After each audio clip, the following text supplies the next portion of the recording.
Sa Torres Farm and Resort para interviewin ang president ng Torres Farm and Resort, Sir Eric Bailosis. Ayan, in the flesh ulit. Welcome to Torres Farm and Resort po. Nakapunta po kayo, sir. Ayan.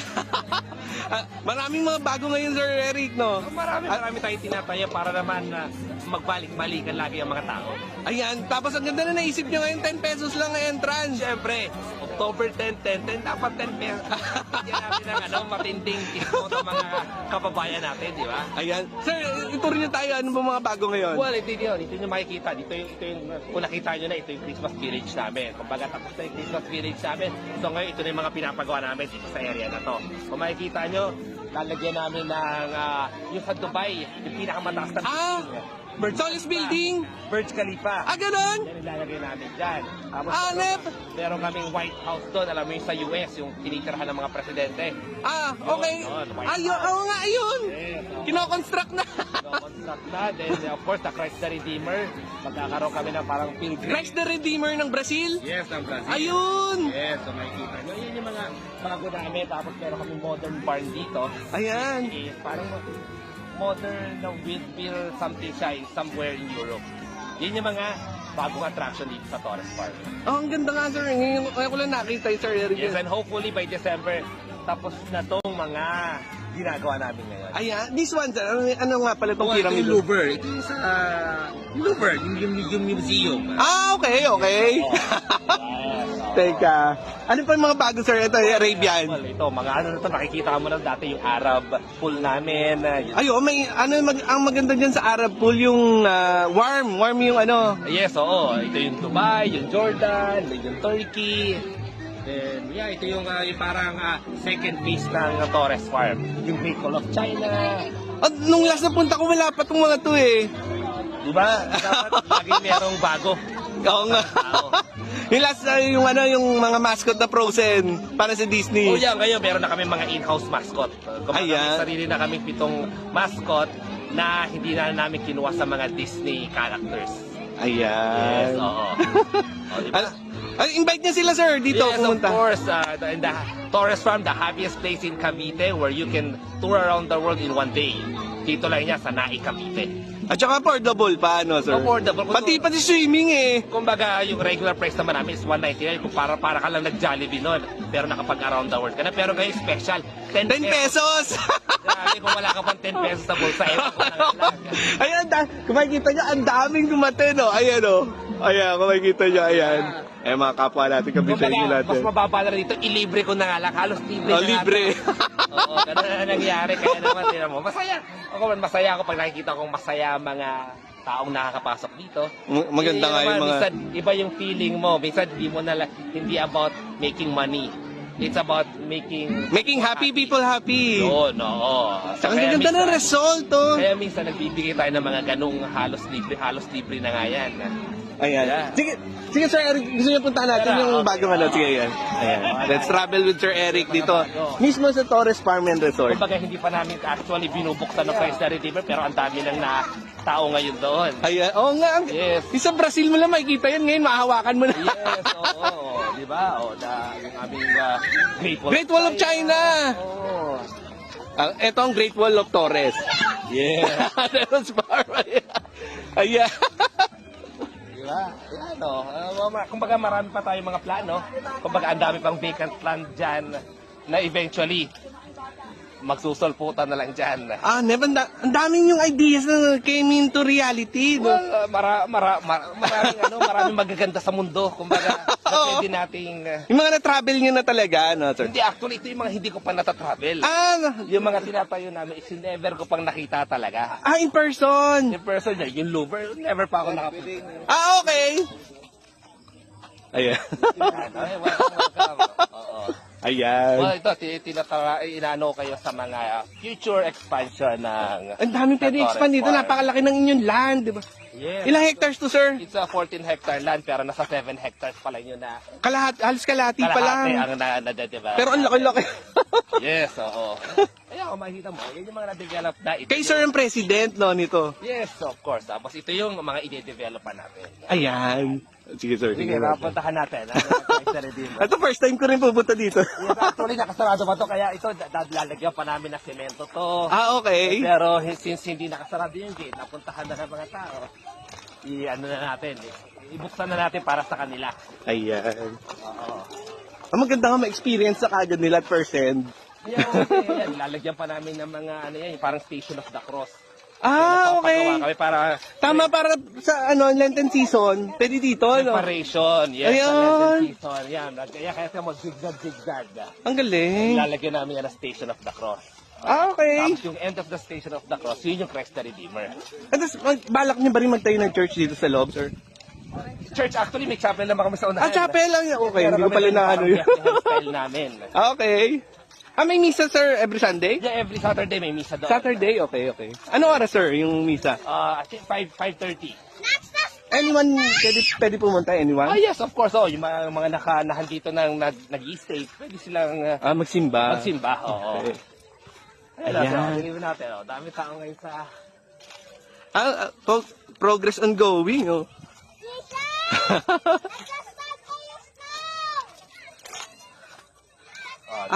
Dito ilalagay yung Station of the Cross. So, kaya mga zigzag yan. Ayan. Ay, sino sir, kayo sir nag-isip ng concept? Yeah, gagayahin mo lang naman yan. Diba? Ano ba itsura ng sa Brazil? No? Oo nga, no. lang. Ayan, ang laki. Punta natin, sir. Yeah, tara. Ayan. Ayan. Ba't yung sir naisipan lagay ng yung Brazil, Jesus ng Brazil? Well, kasi very popular ang Christ the Redeemer ng Brazil. Christ the Redeemer, They're okay. trying to put all the attraction labas ng Pilipinas nandito sa atin. Ah, okay. Tama. Ang laki nga! Malaki yan. Sa around, 40 plus feet. 40 feet! 30 feet si Jesus Christ and another 10 Ah. feet yung base namin. Ah, okay. Ay, oo nga. Christ the Redeemer. Ayan, para ka na rin nagpunta ng Brazil. Ayan, kung makikita nyo, ang dami rin ano. Ayan. Ayan. Ayan, may magpa... Ano ba, taga-sabang? Lang. okay. Ayan, magpapapicture kay Sir Eric. Ayan. Ayan, isang family sila. Ayan. 1, 2, 3. Ayan. Kamusta po experience nyo ngayon sa ano? Sige, Nag-enjoy po ba kayo ngayon? Sobra po. Sobra. Ayan. Sulit ng entrance. Sobrang sulit. Oo. Wala na nag-entrance. Ano po name pala nila? Ay, Karen po. Okay. Ayan, okay. Ayan, nag-enjoy sila. Ayan. Ang ganda. Ayun, maganda feedback. Ang daming adults and children. Oo, diba? Nakikita mo yung saya nila. Yes, of course. Ayan natin. Very popular si Sir Eric. Gusto eh. 1, 2, 3. 1, 2, 3. Salamat. Yes, of course. Enjoy po. Hopefully, enjoy kayo. Ganda po. Nag-like po kayo? Oo. Happy po ba experience? Manila. 4 times na siya. Happy pa experience nyo? Today? Thank you. Yes, of course. Yung pandemic lang natigil. Oo. Marami na nadagdag, di ba? Opo. Nag-extend na po kayo. Yes, oo. Next time na balik nyo, marami na nadagdag. Ayan. Sa inyo rin yun, sir, no? Yung mga kambing. Yeah, oo. Mga kambing, mga baka. Kumbaga ito yung talagang farm namin. Okay, Pero okay. eventually, isi-seclude na namin sila. Pag nag-open na tong second phase na Magtatayo ba rin kayo, sir, na zoo? hindi ko na line of business yun. Okay. Pero possible, eh, no? Ngayon nauna dito talaga, bago ako tumira dito, nandito na yung mga baka, nandito na yung mga kambing. Okay. Minumove namin sila ng minumove kasi medyo makalat sila. Doon may mga bibi, yung kakaiba. O yun, no, syempre, bisa Cotores Farm, dapat maramdaman mo na... Farm na talaga, kaya, eh, no? Yung kalapate, yung... Paano yung native, yung mga nature. bibe, gusto ko nakakalat lang. Ayan. Teka lang, wait lang, pagod na si mama. Ano pa sir yung new? Bukod dito sa Christ the Redeemer. Well, yan. Nasabi ko nga. Yan. Ayan, Kita mo naman yung mga May nagagawa mapapasukan ba yung loob niyan, sir? Mapapasukan pero hindi pa namin ready. Ano yan, magiging 3D museum namin. 3D! Anong, paano 3D, sir? May mga... Ay, yung parang alam mo yung mga parang nasa painting na pero mukha siyang nasa labas. Alam mo yun? okay. Mukha siyang 3D talaga. Ayan. Yung mga Futuristic ba yung loob, sir? Oo. Kasi lalagay namin dyan si Mona Lisa. Mona Lisa painting! Di ba kasi si Louvre, nandiyan sila Mona Lisa, yung mga sikat na mga artwork. Parang yun yung bolt ni Mona Lisa. Gagayahin okay. namin yung isang corner dyan, lalagyan namin ng ganon. Okay. Maganda ideas din, parang ano. Well, kasi you're trying to, yung parang talagang yung feeling na nakandun ka sa lugar na yon. So kung ano yung nasa Louvre, we're trying to put something na kung ano yung nandun. Which is yung Mona Lisa, nandun sa Louvre kasi. May painting na kayo, sir, ng Mona Lisa. Well, kukuha ka lang naman, kukuha ka lang. Ayun sa bagay yan. Okay. Hindi mo makukuha yung original. Pero 3D siya pagdating. Okay. Ay, hindi, yun talaga, yung painting talaga. Okay. Ayun, sir, yung parang interesting yung sinasabi niya sa Dubai, no? Ayun. Oo, that will be 70 feet yung taas niya. 70 feet! So far, nasa na sila ngayon, nasa 40. Tapos pwede siya akyatan, Sir Hindi Eric. siyang akyatan, oo. Okay. Ang ganda idea si Sir Eric. Ideas come through reality. Ayun naman, di ba? Ito, sir, lakarin natin yung yung Great Wall. Ayun naman lang yun, malapit tayo. Paglabas mo, nasa pyramid ka na. Sige, tingnan natin. Parang pupuntahan natin kasi nag-snow na. Ayun. Okay. Nag-snow party. Nag-snow, teka. Sige.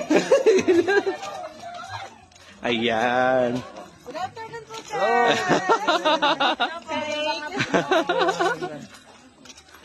Ayan, ito ang Great Wall. Ito, ganito may experience nyo. Parang talaga siyang Great Wall, no? Kaya pa, di ba? Mga bricks? So, hanggang din siya. Yan. Yeah. Okay. Tapos paglabas, sir, pyramid. Paglabas ng pyramid. Ayan. Tapos, punta natin, sir, yung snow. Ayun, snowing na. It's Christmas. Yes, oo. Maganda yung idea si Sir Eric na last time eh. Talagang Christmas themed eh. Siyempre dapat paano mas magiging maganda ang Christmas namin this year compare last year. Kumbaga, mahirap itap yung last year. Kumbaga, grabe yung tao namin, yung mga namin. Pero the idea, paano namin lalagpasan yung level last year. Laging level up. Dapat level up, hindi ka pwedeng mag-down. Bago to sir, yung chess? Yan, yun ang mga bago namin. Ang laking chess! Oo. Ayan na. No, Ay, makikita natin. O, gano'ng kasaya ang mga bata niyan. May snow. Kaya, grabe, yung picture ako, natutuwa ako pag maraming tao talaga. Ayan. Ayan, Sir Eric. Bailosis. Ayun na, si Snowman. Nagpa-snow.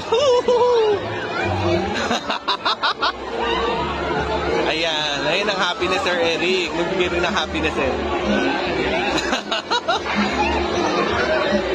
Ito.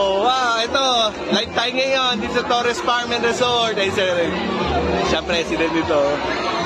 Ayan, dami attendees. Ayan. Woo! Ano masabi ni Sir Eric? Ang daming masaya ngayon. Yun ang importante, na marami tayong nababasaya. Yan. Simpleng ganito lang, di ba? Yung good intention. Yes, oo. Ako masaya na sa ganito, hindi na sa kumita ako ngayong araw dahil madaming tao. Pero yung talaga, Yung happiness nila, yung mga ngiti nila, di ba? Ayan, ito makikita nyo, punta na kayo dito sa sa Torres Farm and Resort. Every day, sir. Every weekend may ganito ako. Every weekend, okay. Marami ako mga parade, may mga mascot, kasama to, may foam party ako sa swimming. So marami activities pagdating ng weekend. Weekday, sir. Weekdays, usually mas tahimik ako. Wala masyadong. Okay. Pero pagdating ng December season, yan, nandiyan na yung mga pakulo, mga fireworks. Dire-diretso to, sir, sa December. December, sunod-sunod yan. Everyday na yan. Everyday, okay. Simula December 1. Hindi, mula 12 days of Christmas, December 16 to 28. 16 to 28, Marami na okay yan. ako December pakulo. 16 to 28, punta kayo. Ito makikita nyo ngayon. Kagaya nito, ayan, oh. Ay, happy sila lahat, oh. Ayan yung snow.